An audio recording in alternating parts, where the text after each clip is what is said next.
আসসালামু আলাইকুম ভিউয়ার্স। আজকে এই ভিডিওতে আমি আপনাদেরকে দেখাবো যে একটা সিঙ্গেল অ্যাপ্লিকেশনে এন্টিটি ফ্রেমওয়ার্ক ব্যবহার করে কিভাবে মাল্টিপল ডেটাবেস হ্যান্ডেল করা যায় বা ম্যানেজ করা যায়। তো প্রথমেই আমাদের যে কোশ্চেনটা আসতে পারে সেটা হচ্ছে যে একটা সিঙ্গেল অ্যাপ্লিকেশনে আমাদের মাল্টিপল ডেটাবেস কেন লাগে?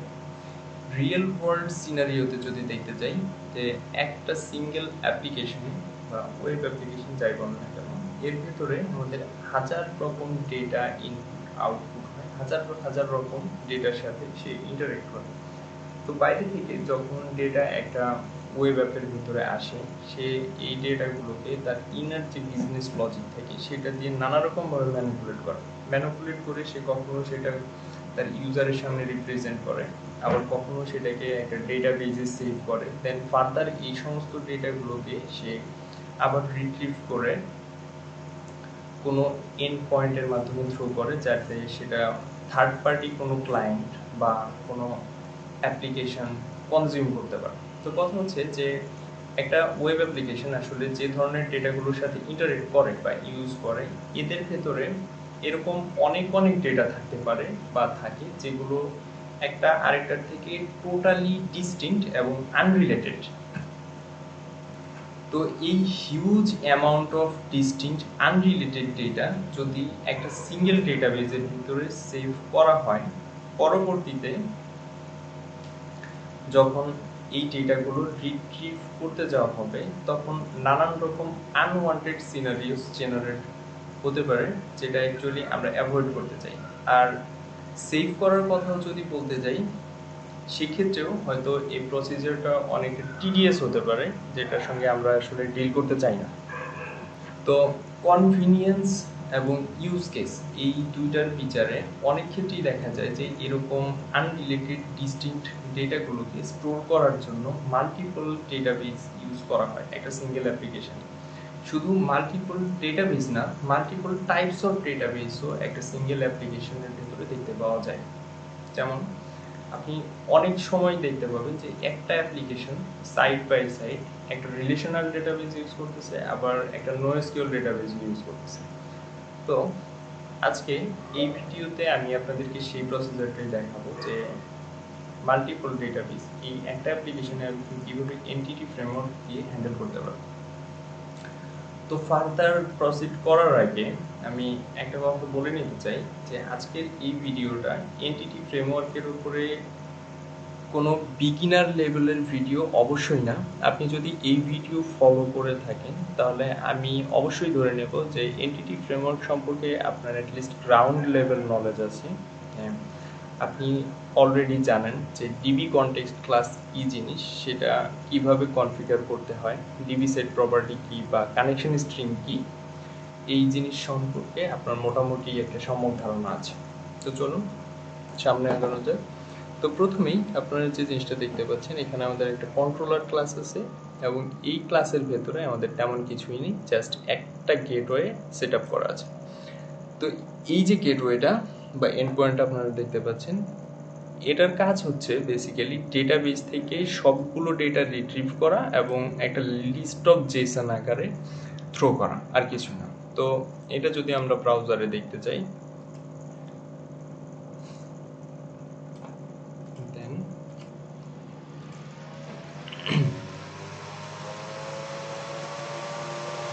এখানে দেখতে পাচ্ছেন আমরা একটা লিস্ট অফ অবজেক্টস বা জেসন দেখতে পাচ্ছি। এর ভেতরে আমাদের বেশ কিছু জেসন অবজেক্ট আছে।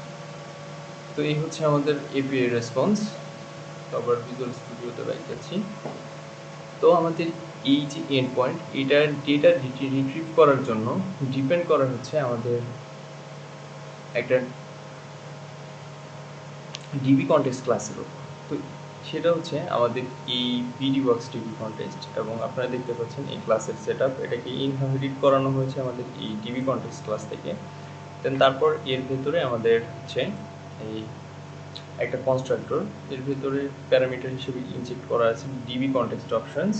দেন এরপর আসতেছে আমাদের একটা ডিবি সেট টাইপ প্রপার্টি। তো এই ডিবি সেট অ্যাকচুয়ালি ডাটাবেসে আমাদের একটা টেবলকে রিপ্রেজেন্ট করে এবং যার ইনার স্ট্রাকচার হবে অনেকটা এর ভেতরে প্রোভাইড করা টাইপের মতো। তো এখানে টাইপ হিসেবে প্রোভাইড করা আছে আমাদের রিজিয়ন, যেটা আসলে আমাদের একটা ডোমেইন ক্লাস, এবং এই ডোমেইন ক্লাসের ইনার ইমপ্লিমেন্টেশন যদি আমরা দেখতে চাই সেটা অনেকটা হচ্ছে এরকম। ভেতরে তেমন কিছুই নেই, 4টা প্রপার্টি আছে, দ্যাটস ইট। তো এরপর আবার আমি আমাদের এই ডিবি কনটেক্সট ক্লাসে ব্যাক করলাম। তো এর নিচে আপনারা দেখতে পাচ্ছেন যে একটা ইনহেরিটেড মেথডকে ওভাররাইড করানো আছে। এই জিনিসটা আসলে কি সেটা আমি একটু পরে বলবো। তো এই ক্লাসের যে কনফিগারেশন বা এটাকে ঠিকঠাক কনজিউম করার জন্য যে কনফিগারেশন প্রপার্টিসগুলো সেগুলো ডিফাইন করা আছে হচ্ছে আমাদের এই প্রোগ্রাম সিক্স ক্লাসে। তো এর ভেতরে আপনারা দেখতে পাচ্ছেন আমাদের বেসিক্যালি এই যে স্পেসিফিক 2 লাইনের কোড, এই 2টা লাইন এটার ভিতরেই সব কিছু করা আছে। তো আপনারা অলরেডি হয়তো বুঝতে পারছেন যে এখানে একটা কানেকশন স্ট্রিং ফেচ করা হয়েছে আমাদের অ্যাপ settings.json ফাইল থেকে। দেন তারপরে এই বিল্ডার সার্ভিস এবং অ্যাড ডিবি কন্টেস্টের মাধ্যমে এই ডিবি কন্টেস্ট ক্লাসটা দিয়ে পরবর্তীতে এই ল্যামডা এক্সপ্রেশন এবং এসকিউএল সার্ভারের কনফিগারেশন ঠিকঠাক করা হয়েছে। তো আমরা এবার অ্যাকচুয়ালি অ্যাপ settings.json ফাইলের ভেতরে যাব আমাদের কানেকশন স্ট্রিংটা দেখার জন্য। ওকে, ফাইন। তো এখানে আমাদের একটা জিনিস লক্ষণীয়, সেটা হচ্ছে এই স্ট্রিং এর ভিতরে একটা পার্ট, সেটা হচ্ছে আমাদের এই ইনিশিয়াল ক্যাটালগস এর যে ভ্যালুটা, সেটা হচ্ছে যে আমাদের এই যে bdworks.db। তো এই কানেকশন স্ট্রিং অ্যাকচুয়ালি যে ডেটাবেসের দিকে ইন্ডিকেট করে বা যে ডেটাবেসকে রিপ্রেজেন্ট করে সেটার নামটা দেওয়া আছে হচ্ছে এই ইনিশিয়াল ক্যাটালগের ভ্যালু হিসাবে। তো আমি এবার চেক করব যে আসলে এই নামের কোনো ডেটাবেস আমাদের সার্ভারে এক্সিস্ট করে কিনা, এবং আমি যাব হচ্ছে আমাদের এসকিউএল সার্ভার ম্যানেজমেন্ট স্টুডিওতে, দেন আমার ডেটাবেস লিস্ট, এবং এর ভিতরে দেখা যাচ্ছে আমাদের এই সেম নামের একটা ডেটাবেস অলরেডি প্রেজেন্ট। তো এর ভেতরে যদি আমি যাই চেক করতে আরো টেবলসের ভেতরে দেখতে পাচ্ছি যে আমাদের এই রিজিয়ন টাইপ একটা টেবল দেখা যাচ্ছে। তো এই একই ধরনের একটা ডোমেইন ক্লাস অলরেডি আমাদের প্রজেক্টের ভেতরেও এক্সিস্ট করে, যেটা আমরা দেখেছি। তো আবার চলুন ভিজুয়াল স্টুডিওতে ব্যাক করি। তো এবার আমি আবার ফেরত যাব হচ্ছে আমাদের এই রিজিয়ন কন্ট্রোল ক্লাস। তো এবার আমি চাচ্ছি যে আমাদের এই যে অ্যাপ্লিকেশন, এই অ্যাপ্লিকেশন থেকে আমি এমন কিছু ডেটা এপিআই রেসপন্স হিসেবে থ্রো করাবো যেটা আমাদের আসলে হচ্ছে এই রিজিয়ন টাইপ ডেটা থেকে সম্পূর্ণ ডিফারেন্ট হবে, এবং এই ডেটাটাকে আমি থ্রো করাবো সম্পূর্ণ ভিন্ন একটা কন্ট্রোলারের মাধ্যমে। তো এর জন্য প্রথমে আমার যে জিনিসটা লাগবে, আমার আলাদা একটা কন্ট্রোলার লাগবে। তো এই কন্ট্রোলার কোথায় আছে, আমি যাব হচ্ছে আমাদের কন্ট্রোলার ডিরেক্টরির ভিতরে। দেখতে পাচ্ছেন এখানে একটা এমপ্লয়ি কন্ট্রোলার কনফিগার করা আছে, অ্যাকচুয়ালি ক্রিয়েট করা আছে। তো এর ভেতরের যে প্রপার্টিসগুলো এগুলো দিকে দেখলে দেখতে পাবেন যে এখানে আমাদের জাস্ট 2টা প্রপার্টিস, এবং এই প্রপার্টিসগুলো আসলে কি এই মুহূর্তে ঠিক জানার দরকার নেই। এর পরের অংশটুকু আমরা দেখি। এখানে এই জাস্ট আমাদের এই প্রপার্টি 2টা একটা কনস্ট্রাক্টরের ভেতরে দিয়ে ডিপেন্ডেন্সি ইনজেকশন কনফিগার করা আছে, জাস্ট এইটুকু জেনে রাখি এই মুহূর্তে।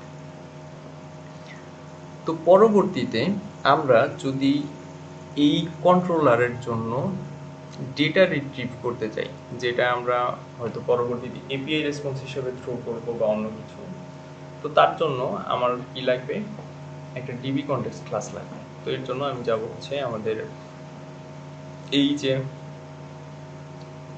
ডেটা ডিরেক্টরিতে, এবং এর ভেতরে আমার একটা এমপ্লয়ি ডিবি কনটেক্সট ক্লাস আছে। এটা আমি ওপেন করলাম, এবং আপনারা দেখতে পাচ্ছেন এটা টোটালি এমটি একটা ক্লাস, কিছু কনফিগার করা হয়। তো এই ক্লাসটাকে আমি ইনহেরিট করাবো হচ্ছে আমাদের ডিবি কনটেক্সট ক্লাস থেকে। দেন এরপর আমি একটা কনস্ট্রাক্টর নেব।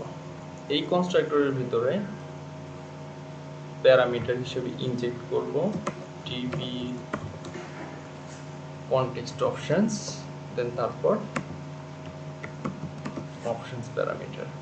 এরপর আমার বেস ক্লাসের যে কনস্ট্রাক্টরটা ছিল সেটা লাগবে, এবং এর ভিতরে আমি এই অপশনসকে পাস করাবো। ওকে, এটা এইটুকুই। এরপর আমার লাগবে হচ্ছে একটা ডিবি সেট টাইপ প্রপার্টি। তো আমি প্রপার্টি জেনারেট করলাম, টাইপটাকে চেঞ্জ করে আমি ডিবি সেট বানাবো।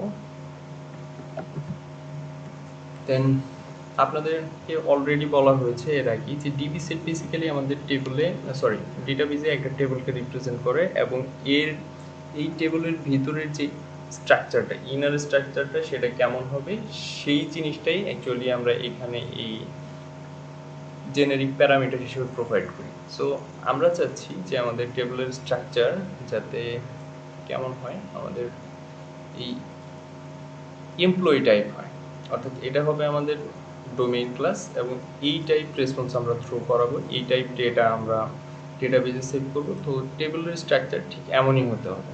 তো আমরা এই ক্লাসের নামটাকে এখানে এই ডিবি সেট টাইপ হিসেবে প্রোভাইড করবো।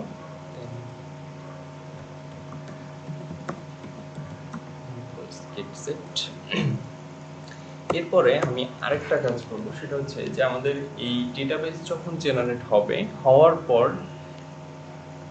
ইউজ করার জন্য যাতে কিছু রেডিমেড ডেটা আমরা এই ডেটাবেসের ভিতরে অ্যাভেলেবেল পাই।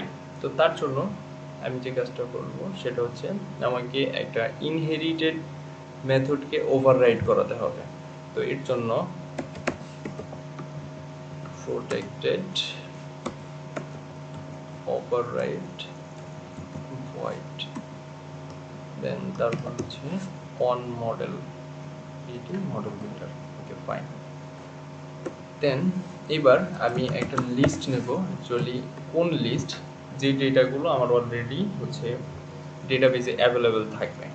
তো অ্যাভেলেবেল ডেটাগুলো অবশ্যই এমপ্লয়ি টাইপ হবে। তো এর জন্য টাইপ প্রোভাইড করব এমপ্লয়ি।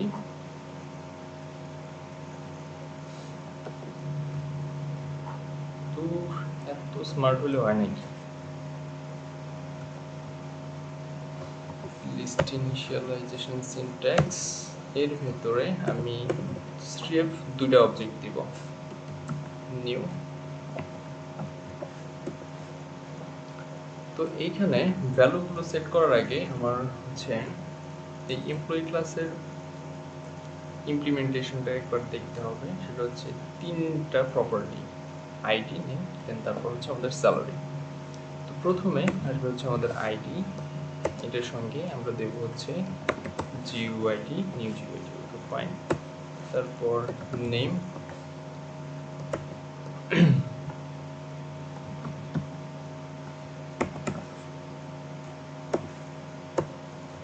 দেন স্যালারি, হোয়াটএভার। তো এই সেম জিনিসটাকে আমি আরেকবার কপি পেস্ট করব, নেম চেঞ্জ করব, দেন তারপর আমাদের এই যে স্যালারি, এটাকে ভিন্ন কিছু বানাবো। ওকে, ডান। তো এর ভিতরের অ্যাকচুয়ালি ইনডেন্টেশন ঠিকঠাক করার মতো ধৈর্য হচ্ছে না আমার। তো আমি এর পরের স্টেপে যাব। পরের স্টেপে আমি এই লিস্ট ডেটাগুলোকে অ্যাকচুয়ালি ডেটাবেজে সিট করাবো, এবং এর জন্য লাগবে হচ্ছে মডেল বিল্ডার অবজেক্ট ডট এই এমটিটি, যেটা আসলে আমাদের একটা জেনেরিক টাইপ মেথড। এটার ভেতরে আমি এই এমপ্লয়ি টাইপ প্রোভাইড করব, এবং ইনপুট করা হয়ে গেছে। এরপর একটা এক্সটেনশন মেথড হ্যাশ ডেটা, এর ভিতরে আমাদের এই লিস্টটাকে প্রোভাইড করলাম। তো এই ক্লাসের কাজ মোটামুটি এইটুকুতেই সীমাবদ্ধ। তো ফার্দার যে কনফিগারেশন সেটা ঠিকঠাক করার জন্য আমি যাব হচ্ছে আমাদের প্রোগ্রাম সিএস ক্লাসে। তো এই ক্লাসে অলরেডি আপনারা দেখতে পাচ্ছেন যে আমাদের স্পেসিফিক্যালি এই যে 2 লাইন কোড, এই 2 লাইন কোডের ভিতরে কি করা আছে হয়তো আপনারা অলরেডি জানেন।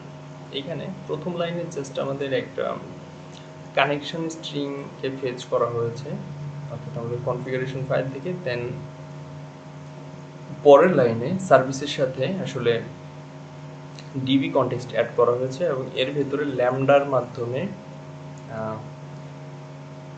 এসকিউএল সার্ভারের কনফিগারেশন প্রোভাইড করা হয়েছে।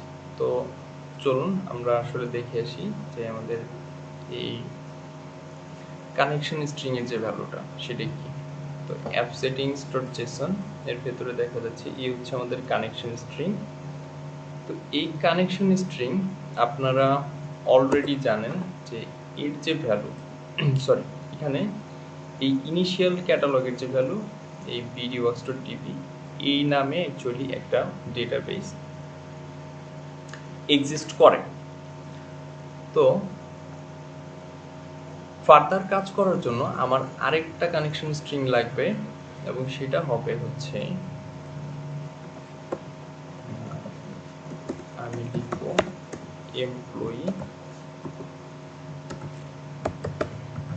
গেটওয়ে, এটা হচ্ছে আমার কানেকশন স্ট্রিং এর নাম এবং আমি এই টোটাল ভ্যালুটাকে ফার্স্ট টু লাস্ট কপি করব,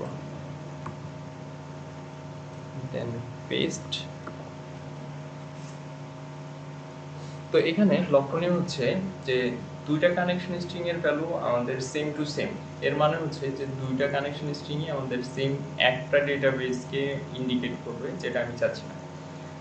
কারণ হচ্ছে যে একই সার্ভারের আন্ডারে যদি আমাদের দুইটা ডেটাবেস থাকে সেক্ষেত্রে কনফ্লিক্ট হবে। তো এর জন্য আমি চাচ্ছি যে ভিন্ন একটা ডেটাবেস এবং এর নাম দেব আমি হচ্ছে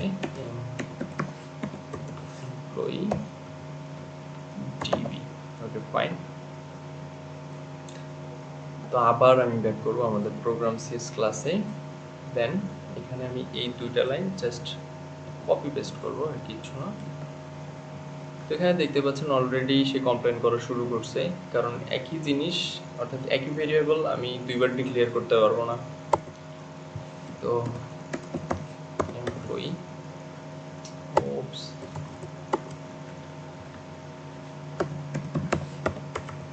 আচ্ছা, তো এই নামটাকে এবার আমি কপি করব, কপি করে এটাকে আমি এখানে রিপ্লেস করব। তো আমাদের আরেকটা কাজ বাকি আছে, সেটা হচ্ছে যে এই যে ভ্যালুটা এটাকে আমার চেঞ্জ করতে হবে আমাদের নতুন যে কানেকশন স্ট্রিং এর নাম সেটা দিয়ে। তো নিলাম, নিয়ে এইটাকে আমি আবার এইখানে প্রোভাইড করলাম। Okay fine. তো সবকিছু ঠিকঠাক আছে কিনা সেটা জানার জন্য এটাকে আমি একবার বাইন্ড করব, দেখি প্রজেক্ট ঠিকঠাক আছে কিনা। Bind successful. এইবার আমি যাব হচ্ছে আমাদের প্যাকেজ ম্যানেজার কনসোলে এবং এর ভেতরে আমি ডাটাবেস মাইগ্রেশন রান করাবো। তো অ্যাড মাইগ্রেশন এবং এর ভিতরে আমাকে একটা নাম প্রোভাইড করতে হবে, যে জেনারেট ডিবি দিলাম।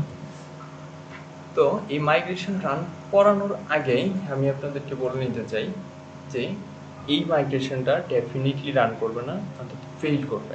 তো রান করিয়ে দেখি, এখানে বলতেছে সাকসিডেড হওয়ার পরেও দেখুন কি বলতেছে যে more than 1 db context was found, specify which one to use the context parameter for PowerShell command। তো এইটুকুই আমাদের দরকার। তো এবার যদি এই যে এরর মেসেজটা এটার একটা ডিপার লুক আমরা নেই, সেটা হচ্ছে যে আমরা যখন এই অ্যাপের ভেতরে জাস্ট একটা ডিবি কনটেক্সট ক্লাস ইউজ করতাম, যেটা ছিল আমাদের প্রথমের এই যে bdworks ডিবি কনটেক্সট, জাস্ট এটা যখন ছিল তখন আমরা জাস্ট এইভাবে যদি মাইগ্রেশন রান করাইতাম, ওকে ফাইন, সে সরাসরি একটা ডিবি কনটেক্সট পাইছে, একটাতে হিট করবে, একটা দিয়ে সে ডেটাবেস মাইগ্রেট করবে, শেষ। কিন্তু যখনই একের অধিক ডেটাবেস থাকবে এবং এইভাবে আমরা যদি ডেটাবেস মাইগ্রেশন রান করাইতে চাই, সেক্ষেত্রে এনটিটি ফ্রেমওয়ার্ক আসলে কনফিউজড হয়ে যাবে যে কোন ডেটাবেসের উপরে সে অপারেশন চালাবে। তো এটার জন্য আমাদের কিছু ফ্ল্যাগ প্রোভাইড করতে হবে। তো ফ্ল্যাগ কিভাবে প্রোভাইড করব সেটা একটু দেখি। তো প্রথমেই আমি এই জিনিসটাকে কপি করব,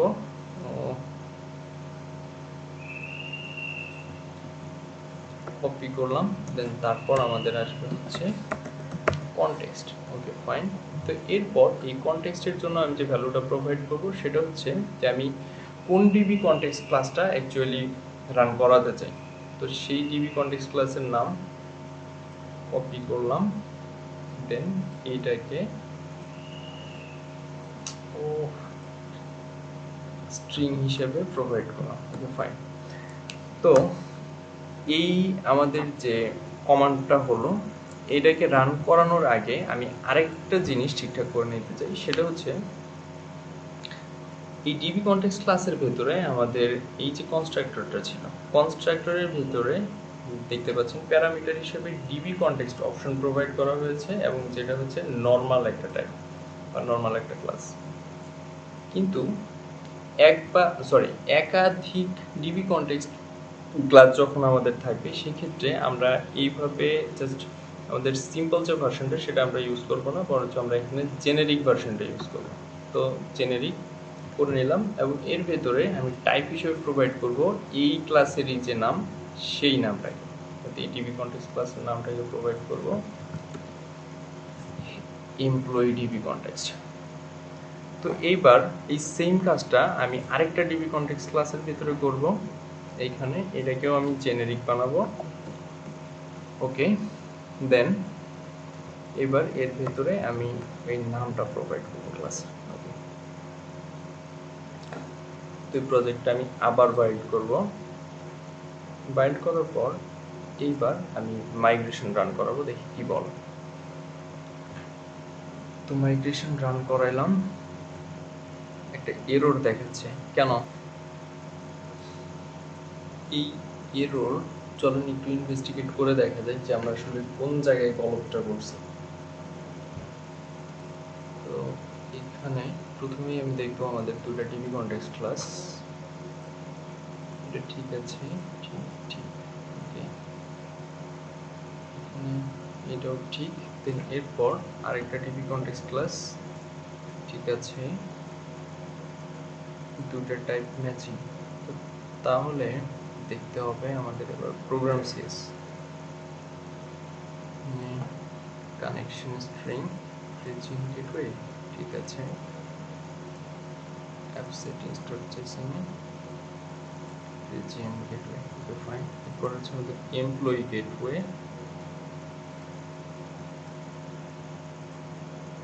এমপ্লয়ি গেটওয়ে, ঠিক আছে,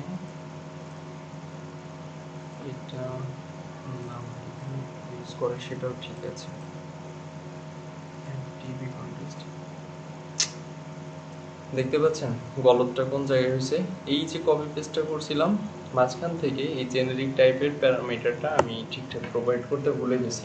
তো এখানে হবে হচ্ছে আমাদের employee DB context. Okay fine. তো এইবার এই সেম মাইগ্রেশন আমি আরেকবার রান করাবো। তো মাইগ্রেশন রান করালাম, দেখি এবার কি হয়।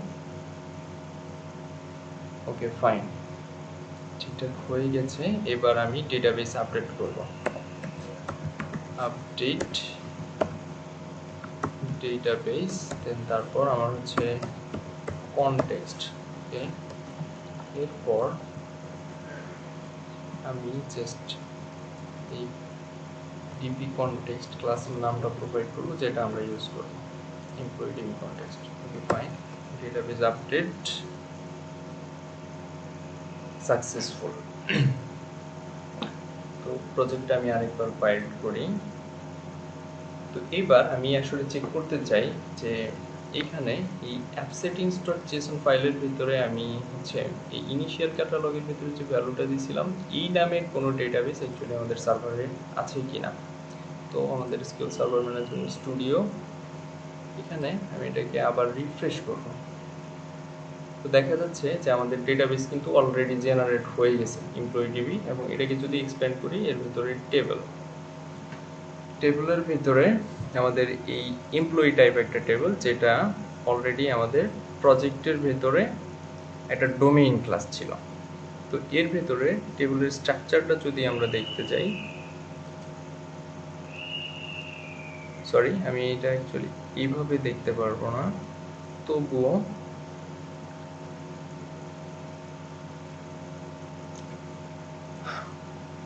আমার এখানে একটা কোয়েরি করতে হবে। আমি যদি এই ডেটাগুলো দেখতে চাই যে টেবিলে কি কি ডেটা আছে, তো এর জন্য আমি একটা এসকিউএল কোয়েরি লিখবো, select all from dbo dot employees। Okay fine. তো এটাকে আমি এক্সিকিউট করলাম। এক্সিকিউট করার পর দেখা যাচ্ছে যে এখানে দুইটা রো দেখা যাচ্ছে। প্রথম রো এর নেম হচ্ছে সুজান এবং পরেরটা হচ্ছে অ্যালিনা, যেটা আমি প্রোভাইড করেছিলাম হচ্ছে আমাদের এই এমপ্লয়ি ডিবি কনটেক্সট ক্লাসের যে লিস্ট অবজেক্ট ছিল। তো এর ভেতরে এই নামগুলো ছিল, তার মানে এই ডেটাগুলো অলরেডি আমাদের ডেটাবেজে সিড করা হয়ে গেছে এবং আমরা চাইলে এই প্রজেক্টের যে কোনো জায়গায় এই ডেটাগুলোকে রিট্রিভ করতে পারি। তো এইবার এই যে ডেটাগুলো আছে এটাকে চাইলে আমরা পরবর্তীতে আমাদের যে কন্ট্রোলার ছিল, অর্থাৎ কন্ট্রোলারটা কই, এই এমপ্লয়ি কন্ট্রোলার ক্লাস, এটার ভেতরে আমি যে কোনোভাবে ইউজ করতে পারি। এবং এর একটা এক্সাম্পল আমি আপনাদেরকে দেখাচ্ছি।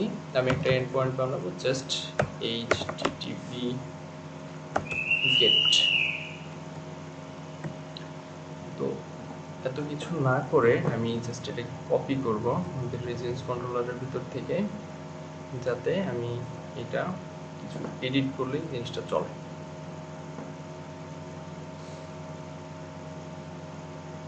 এমপ্লয়ি কন্ট্রোলার.cs। তো এখানে আমি কনটেক্সটের জায়গায় শুধুমাত্র একটা চেঞ্জ করব, সেটা হচ্ছে আমার এমপ্লয়িজ আসবে, এমপ্লয়িজ ডট টু লিস্ট,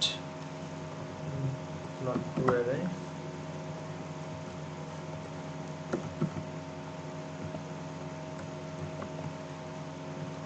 ওকে, এবং এইখানে ম্যাপিং এর জন্য আমি ইউজ করব হচ্ছে লিস্ট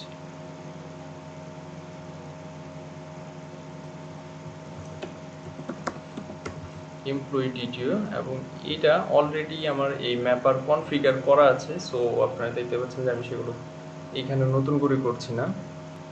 তো এখানে আমাদের একটা কম্পাইলেশন এরর দেখা যাচ্ছে, কারণ হচ্ছে এটা হচ্ছে এমপ্লয়ি ডিটিও টাইপ লিস্ট এবং হচ্ছে এখানে আমাদের রিজিয়ন ডিটিও, সো মিস ম্যাচ এখানেও হবে আমাদের employee ডিটিও। Okay fine. Domain employees, আমি নামটাকে একটু রিনেম করে নিই, আসলে ডোমেইন এমপ্লয়িজ। ওকে ফাইন, এবং এটাকে ম্যাপড এমপ্লয়িজ।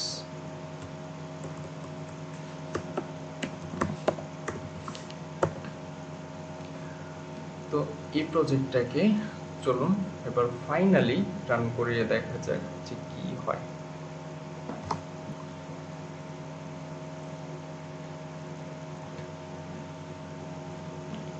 আমি যাচ্ছি ব্রাউজারে।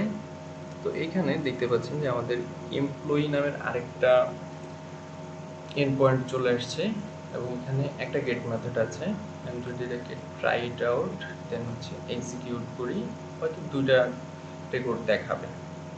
ইয়েস, দুইটা রেকর্ডের একটা লিস্ট, একটা হচ্ছে সুজান আর একটা হচ্ছে আমাদের অ্যালেনা। তো আশা করি এই ভিডিওটা দেখার পর আপনারা মোটামুটি একটা আইডিয়া পেয়েছেন যে এনটিটি ফ্রেমওয়ার্ক দিয়ে কিভাবে একই সাথে একটা প্রজেক্টের ভিতরে মাল্টিপল ডেটাবেজের সাথে ডিল করা যায়। সো ভিডিওটি অনেক লং হয়ে গেছে, আসলে ভিডিওটি শর্ট করতে চেয়েছিলাম, বাট মাঝখানে এমন অনেক ডিটেল আমাকে কভার করতে হয়েছে যেটা হয়তো অনেকে জানেন আবার অনেকে জানেন না। যাই হোক, যারা এই ভিডিওটি ধৈর্য ধরে দেখেছেন তাদেরকে সবাইকে ধন্যবাদ।